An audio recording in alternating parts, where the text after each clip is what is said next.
Hey everyone, welcome to Life Interrupted. I'm Astrid Martinez, your host. Life is hard, but you don't have to do it alone.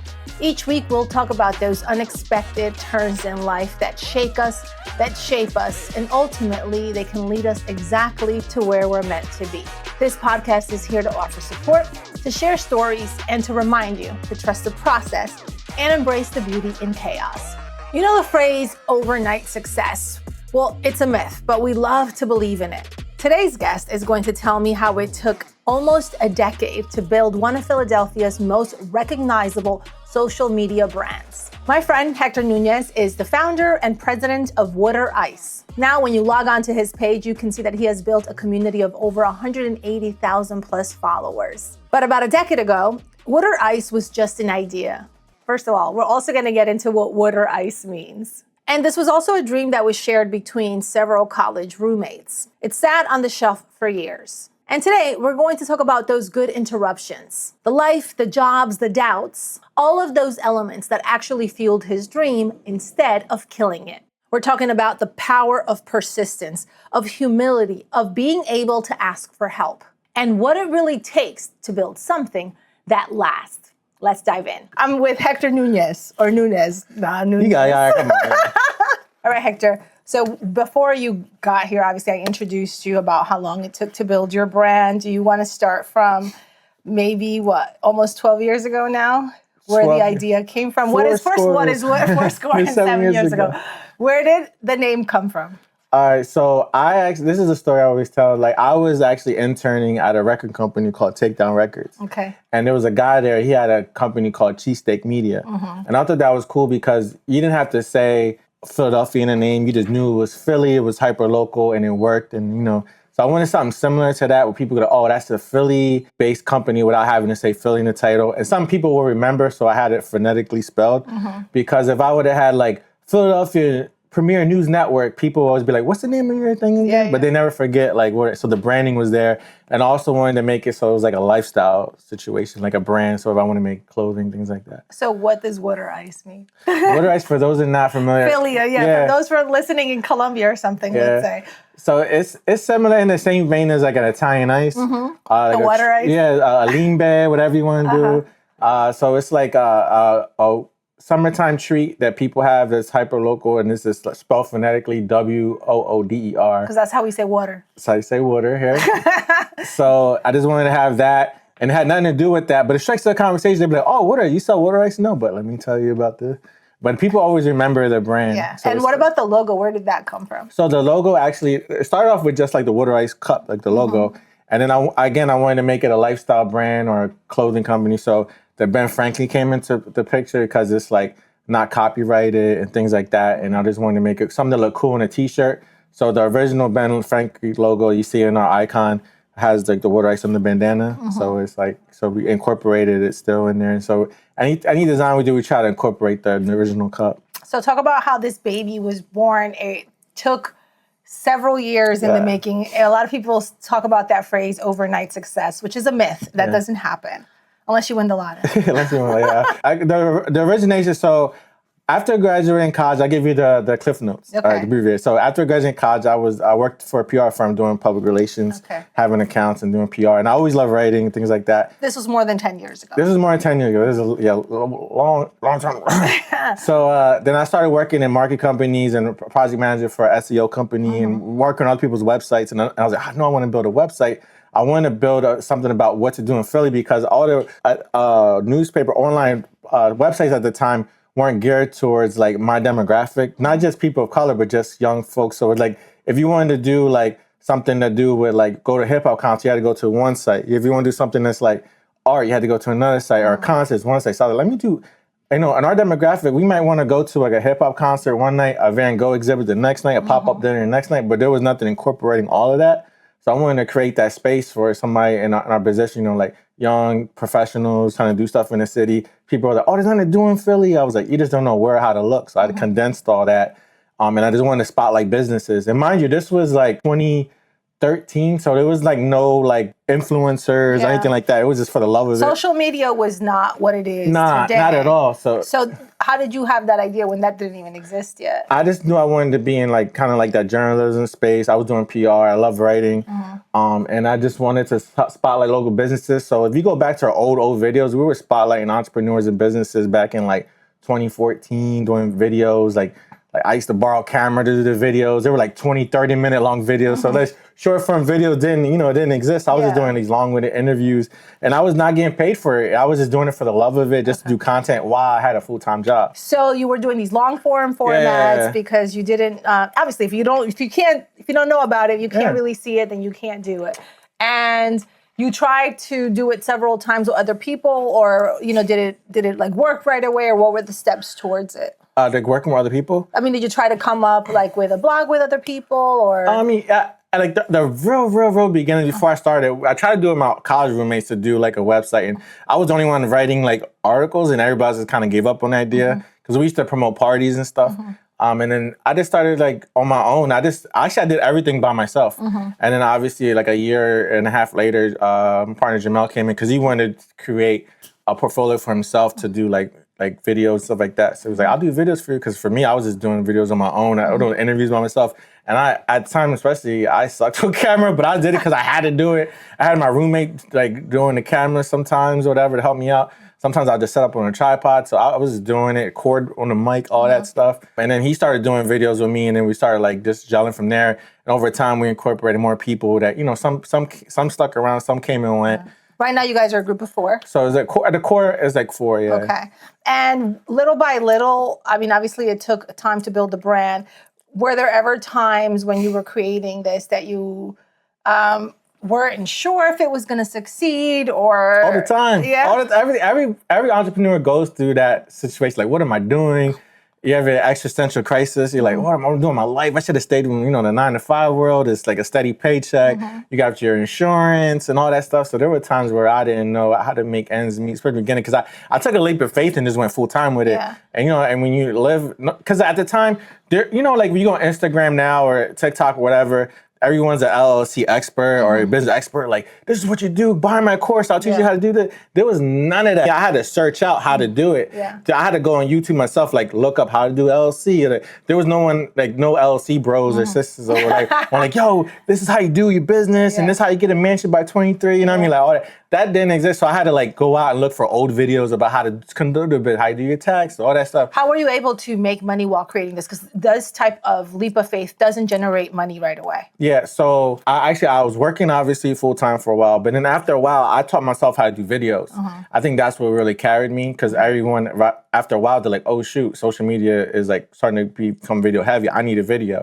And at the time, iPhones weren't where they were now, so now people do videos on iPhones. I actually, at the time I actually borrowed my job's camera. Then I was able to buy my own camera.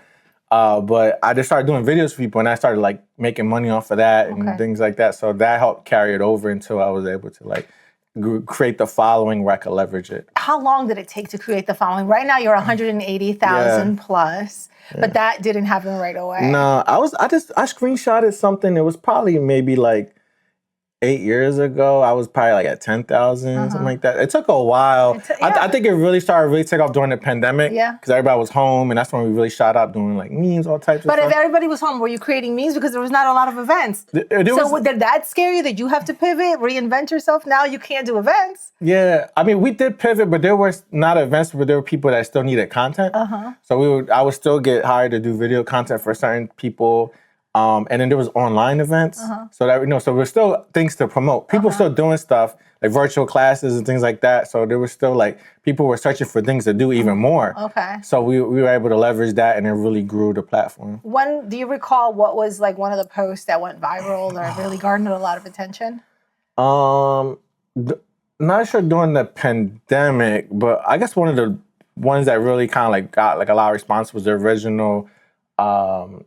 Franklin Institute Science After Hours, when they first started it, and we put that out. And this is when they first started. No one was talking about that stuff. We put that out, and that went crazy. We had like so many hits on the site, all this and that. And we really kind of grew. Like people started noticing, like, all right, and we kind of got response off of that. And, what I love about your site too is that when you guys do post an event, you recaption it. You write the stuff yourself. It's pitchy, like it tells the story in a concise way, but it also feels like very relatable in that you don't have to go like dig in through some website through this whole, like 3 paragraphs to find out. And your headlines are really catchy. So I think that separates you from so many other places. And now other news outlets come to you about what's going on. Other newspapers and even other events repost your work now. Yeah. So I guess going back to your original statement, it's like, because a lot of PR companies will send stuff or we'll find stuff in like the headline of an event. They will like bury the lead, you know what I mean? So like they'll just say like, you know, gathering happened at whatever, but in the body of it, it'll be like, you know, like free beer and like pairing with cakes or pies or whatever. It wouldn't be any of that in the headline. So like you need to take that, bring it to the headline because that's the selling point, make it unique. And also like I didn't want people to have to go to a website. So we're not charging people to register for the site or anything like that. So we're not making money in that regard. So I want people to kind of stay on the page, get to read and things like that. So I wanted to make it more like conversation on that aspect. And like, I'll make everything objective. So I don't give my opinion. Like this place is fantastic. You got to go here. It's just like, this is what it is. It's open here. Go here if you like it. If you don't, that's Did you go to school for journalism or marketing? So I was, at the time it was JPRA, so Journalism, Public Relations, and Advertising at Temple. And then, so yes, that was my background. Okay, so that's why we get that, the non-biased side from you. Yeah, it's objective. Because I don't want to be like, because I love that it's professional too. And I don't want to be like, you know, anything like political, like favoritism like that. So I want to be, so anybody, no matter what your political affiliation is, gender, whatever it is, you can come here and just like feel like included. And it's a place to get away from all that and kind of like, all right, this is what it is. You know, there's no agenda here. The only kind of agenda, I guess, I don't know if you want to talk about it or not, is like, I like to control my narrative. So like I make sure, like for instance, if we never post nothing that's crazy, like fights or drug addicts, you know, to get clicks and like videos. Yeah, nothing baity. Nothing like crazy videos of like druggies in Kensington like that. It's just more like, if you see anybody, especially black or brown, they're an entrepreneur doing something positive. So I want to convey that. You want to highlight your community. Highlight that community without having to like expressively say this black person doing this.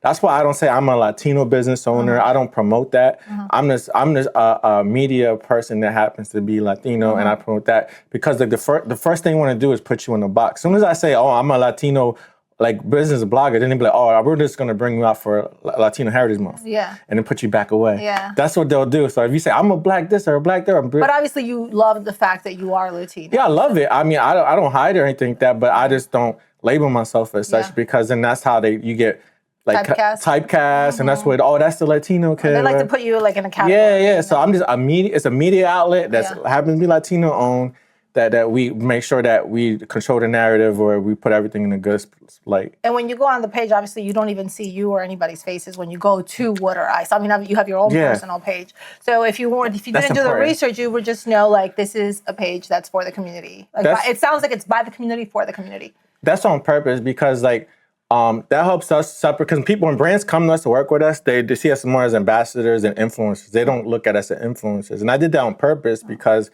I wanted people to buy, because people want to be a part of something that's bigger than them. Okay. So I wanted to create a community there was no face to it. Because if I was the face of Water Ice and I was in all the videos, then that means people have to like me first before they like the brand. So I have to buy into me. So that's 2 things I have to sell, myself and then the brand.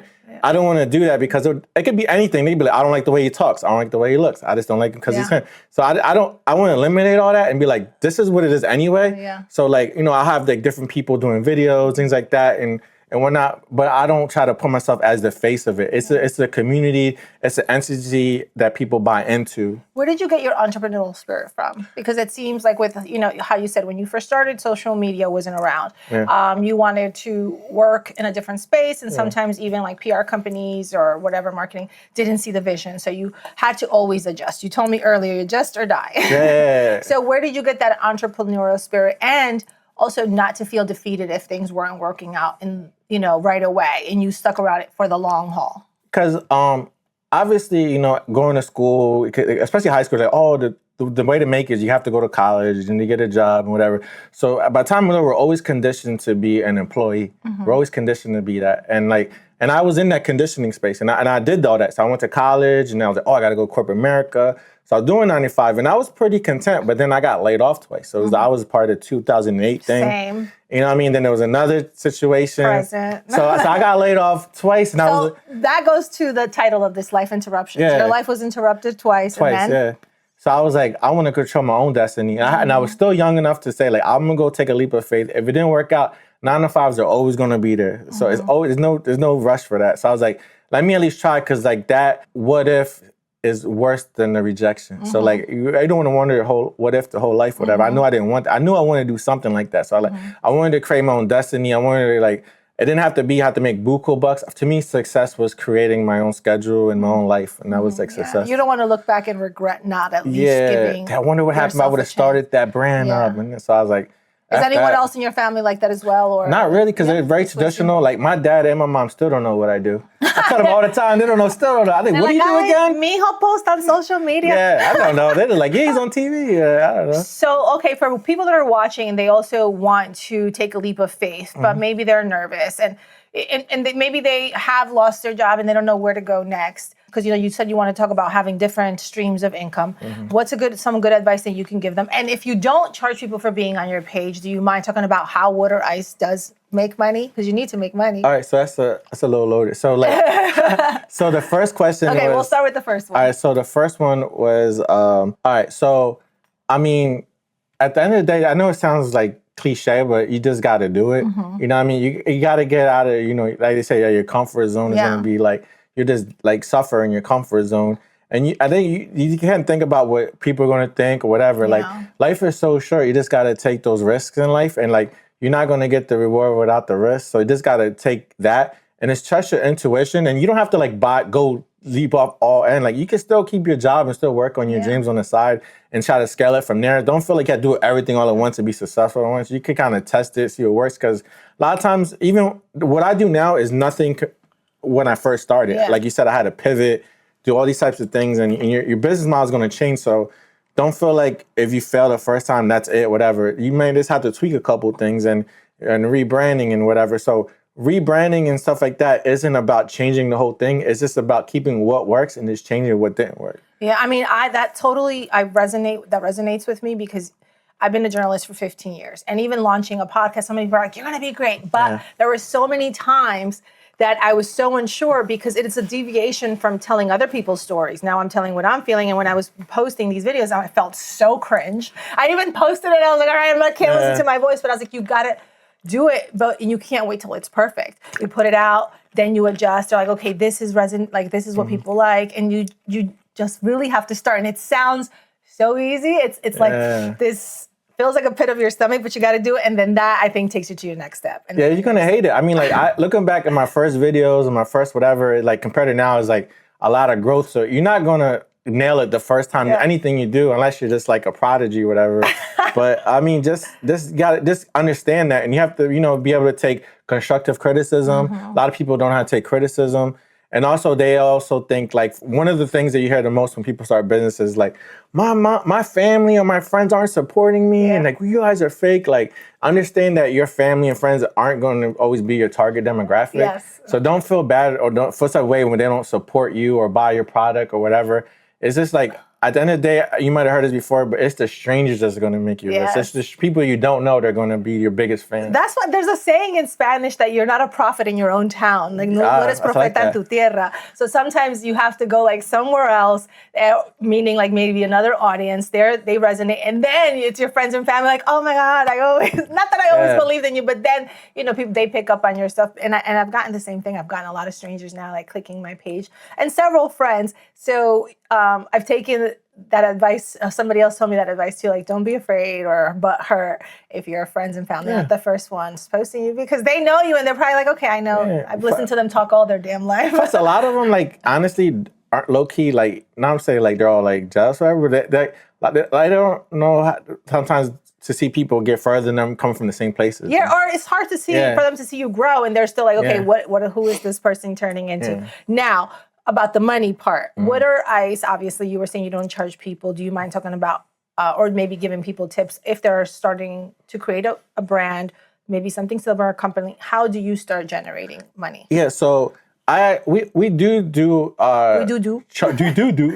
we do charge certain situations. So like for the most part, all the stuff. Busting your chops. For the most part, everything on the site is like, you know, stuff that I find or maybe like get sent to me when I post whatever. But my in the beginning, I didn't charge for anything. I was just trying to because I knew right away I had to build an audience. I knew as soon as I got to a certain level audience, people want to pay to be in front of the audience. So now I leverage that audience, but I only work with brands or campaigns that I feel like ties into it. So nothing I post there is like jarring or different. Like, what is this doing on this page? There's a lot of no's and things like that. But if it makes sense, say for instance, if especially like with like entities like a museum or something like that, there's having an event, like I might do an initial article just because it's happening, but they may want an extra boost in their visibility where they're like, we want that, but we also want to do like a video, and we also want to do a campaign rollout, and they stay in front of your audience, so we might do additional posts and like that. So then that becomes a campaign, then that becomes a build out, then there becomes like a fee for that and things like that, and we work on it, but it still falls in line with what the audience wants to see. So it's nothing like, like that isn't like, we don't do anything like political promotions, things like that. So as long as it falls in line with, with our brand, we work with entities. So we work with like Center City District, like when you do like the SIPs, the restaurant weeks, the open streets, Delaware River Waterfront, the museums and things like that. So we do the airport, we do campaigns for these entities and we work with them and then help to, build visibility. So we leverage the platform to make money that way. And that's part of our other business, which is the creative agency. So the creative agency builds that out and leverages the platform. Wow, I love that. That's a great business, and like the branching off of the one core idea. What has been like one of the biggest dreams that Water Ice has been able to, I guess, get you, or working with somebody, or a type of job that you felt like, wow, my dream has come true? Well, all right. So it wasn't exactly Water Ice. One of our first interviews, like big interviews, was Freeway, the rapper. And I got cool with his management, and we got cool. And I started doing videos for him pro bono. Like if he had a show, I'll do a recap or whatever. I was just doing video just because I wanted to get better. Plus work with him, like shit. Yeah. I don't know if I could curse. No, yeah, you can. It's YouTube. Long story short, like he dropped the album, got signed to Rock Nation, and then they needed to have a content person with him. So he obviously hired me because I was closest to him. So Rock Nation signed me to like a content a contract, whatever. So I was signed under them as a contract worker. And I got to, when he did all the media tours, like the Breakfast Club, Ebro in the morning, all this stuff. So I got to go with him to all those, This Is 50. And then Jay-Z and Beyonce did the On the Run 2 tour. And he was on the tour for like 5 or 6 cities. Yeah, he didn't come to Atlanta. Yeah, we were in Atlanta. You were in Atlanta? Yeah, we went to Jeezy's house too. Okay, because I didn't see, I remember I saw the On the Run 2 and the one. Yeah, we were in Atlanta. Okay, let me go back and look at my video. So it was like us. My old brain. Matter of fact, Neil was there. That comedian that did the rap song was there. Was it Monica? And some a bunch of Atlanta. So each city had the whatever. Because I used to live it was there. a DJ Khaled set. Yeah. So we used to be on a DJ Khaled thing. So anyways, I got to go on tour with him, with Jay-Z, Beyonce, meet all these artists that you would dream about, be backstage, and it is like, like the rappers that you like, what the hell? That you admire, you listen to. And he was buzzing at the time. So then at the same time, say for instance, like I think Nas dropped the album he had with Kanye West, and he had a listening party under the Queensboro Bridge. It was like a private, so we went there, and it was like Kanye, Steve Stout, all like Fabulous, Chris Rock, everybody. It was like a million celebrities. So you sat back and were like, wow. It was surreal. So I'm like, really, me just learning a little bit of YouTube tutorial. Like I dedicated a couple hours a day to learn the video got me here. If I didn't give myself the initiative to like teach myself how to do stuff and like turn off the TV, teach myself a skill, like a valuable skill.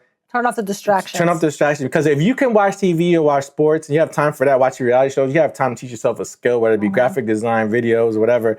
I taught myself how to do video, and that got me to tour and meet all these celebrities and be in that moment. And I was like, man, this really can take you places. That's when it really was like, oh, shit. I think that's an incredible, discipline, because you can just sit there and say, okay, I really want this dream. And if it's not coming to you, just sit at home and frustrate and then think about it and try to manifest it. But I feel like you have to meet the universe halfway. You have to be prepared. And once you do that, the universe meets you. You just can't sit back. It's like when people say, I want to meet the love of my life, but I never leave my house. Yeah. So it's like, no one's going to come find you at home. And plus it's like, like people always pray to God, give me God will have the opportunities ready for you, but it's up to you to take that step, to be in those rooms, to take the initiative, to take advantage of the opportunities. It isn't just going to fall in your lap, like you said. Yeah. I took the initiative to do that, to put me in that position. And then me being in that position gave me validity and credibility. And I was open more doors to open with brands like, oh, if he's good enough to do this, then I started working with Motown Records and all this other stuff. Like all these doors started open up behind the scenes that weren't actually on Water Rights platform that just got me into like all these opportunities and connections, and like it really got me places. I don't know if a lot of people talk about this, but when there were things that maybe didn't work out, or contracts, or you felt like the doors weren't opening, or maybe you were being underestimated, those hard, sad moments, what got you through them, or what kept you optimistic or holding on to your dream? Because it can get depressing when you feel like the walls are closing in on you. That's a great question. I think about this a lot too. It's like every no, whether it be like for personal reasons, even if it's business reasons, or even as a personal reason, people like use that and they get feel rejected and they sad. Like I learned very early how to channel that energy into motivation. So actually, even on my screensaver, somebody had posted something on Instagram, like on their stories about these are the best places, these are the best websites to go to if you want to learn something about Philly. And he didn't name my website. So I screenshotted it, and it's been my screensaver for like 6 years. Wow. So like I use those types of things. So instead of getting in your feels, you're just like, this is fuel. Oh my! So like those late nights when I'm tired and whatever, I remember like, damn, this person said no. This person never responded to my email. This person didn't believe in me, and that just gets me through. And that's all the motivation I need. So like I channel that to motivate me. Like, all right, bet I got you. I don't like try to be petty or say something. I just keep quiet. Like, oh, word, all right. Okay, we're gonna see the success is gonna be my biggest. Yeah, so like just turn that to motivation, because like there's a reason why. Plus, like we say God has something better for you. And there's a lot of opportunities like, man, I really wanted that gig or whatever, and it didn't work out. And then whatever time later, I'm like, something better came along. So like, oh, that was the reason. Now you go on TV shows too, like we were talking about earlier. That you talked on TV shows about events, and they have you on as a guest. This is all maybe you didn't have that vision at the beginning, but this is all fruition of like putting in that hard work. You've created a creator academy.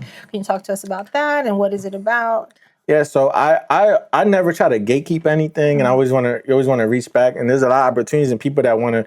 Now that creator economy is really booming, and marketers are understanding and business understanding that you have to leverage these creators. So, and a lot of folks, like for instance, I've seen a lot of like influencers starting to blow up. But the thing is, like at the end of the day, you got to think these are normal people that had regular jobs as they started to blow up, so they don't know anything about the business world. Like as opposed to me, I came from the business background in that, and like, these spaces already, and I did the opposite way. So I know about like SOW, statements of work, and contracts, things like that. So I was already familiar with it. And these people don't know a lot of these things, or how to like work as a contract worker, be W-9 and things like that. So we created a academy to give them that foundation of how to like keep the foundation of your business, how to build it up. All the stuff I learned through on my own and kind of struggle to get through. I just kind of give them the good foundation of that, and how to like leverage that and monetize your platform. Yeah, because I mean, when we first started, a lot of people think maybe creatively, but there is like a very serious business aspect to 100%. It. And it's important to be able to know how to know the rules. I'm not trying to say play by them, but know the rules and know how they can benefit you. Yeah, because like a lot of folks do have this knowledge, but they'd be like, buy my course and things like that. So right now, I think we will have a fee for it, but right now it's free. We just want. I gotta go to one of these. Yeah, so because I just launched something too. Yeah, I know. Hey, it's lit. But I just want to kind of give that information. People always ask me questions. I never try to like. I'd always give them straight up. I don't kind of gatekeep the information or connections, depending on the situation. If I know you're like full of shit or not, like I'll connect you, whatever. But I just try to like because it's not going to dampen you. Someone else's success is not going to hurt your success. So like, love that. Don't feel like you need to gatekeep whatever you're doing. That's why we created it. And right now we're in our second cohort. It's going to start at the end of this month. So we're going to build from that. And then that goes into another actually business that I have that I'm launching as well too. We soft launched it before, and we're rebranding and we're relaunching it, and that's going to be a platform for creators to be connected with job opportunities in Philadelphia. I love that. Yeah. It's just like more things just keep coming from this idea. They just keep growing. I love that. Yeah. 2 last questions, unless you want to talk about anything. We can keep going. Let's. When I say the word life interrupted, what does it mean to you? Words. Life interrupted. I feel like I guess like getting you out of like your bubble a little bit, because like a lot of times we're on cruise control in life and we think, oh, everything is cool, whatever. And then a speed bump in life comes along, and you're like, oh snap, I may have to reroute or do something. So you come to, I think it's a time to kind of step back, reflect, readjust, and keep going. I feel like that's the time to regroup and whatever, and kind of re-strategize some of your stuff when you get interrupted, whether it be a layoff, a business that went bad, or whatever, like something along those lines. Relationship health problem. Anything that like, because like a lot of times we get so comfortable and we're cruise control, everything's like, whatever. Sometimes you need those interruptions in life. Those are important. I feel like, because everybody wants, especially on Instagram, is all highlights. Oh, good. Like no one talks about the bad, and everyone, even like those, like those couples that are like idealistic couples, whatever. Now you see a lot of them like even having divorces now, breaking up. Those are interruptions. Like you need those. That like not everything is gonna be like rosy. Yes, like, life is like that. You have to like be able to adjust and adapt. Yep, I love that. Thank you so much. And final, what is next for Water Ice or for Hector? So obviously, Water Ice is like doing this thing, whatever. So we have that. And right now it's just about leveraging that brand and working on a creative agency, as we mentioned before, growing that, and then growing our other venture for creators. And I want to really lean into helping creators with the academy and an upcoming website to give them opportunities for jobs and stuff like that. So like staying in this lane, but like different verticals, kind of like expanding and like being able to reach back and help creators grow their brands. I guess I lied. I said that was your final question. Right. You have 180,000 plus followers. Who's your favorite or biggest follower? Oh my God. oh shoot. That's a great question. We have, it's funny. I'll see like people follow us and I'll screenshot to the group, and I'll be forgetting. The only one that comes to mind I could think of was that one lady from The Office that lives here. The redhead. Okay. Cat. I forget her name. I'm sorry. I don't know. But she follows us. Because she comments every once in a while and whatever. She'll like it. Wanda Sykes' wife she comments and likes stuff a lot too. Any Phillies players? Eagles players? I think Brian Dawkins. Okay. I mean, I've seen some people like comment and stuff like that, like that are like pretty big, like Questlove, stuff like that. But I didn't see them really. I have to come back to this. That's a good question. I should know this. I don't know. Do you ever get free Water Ice?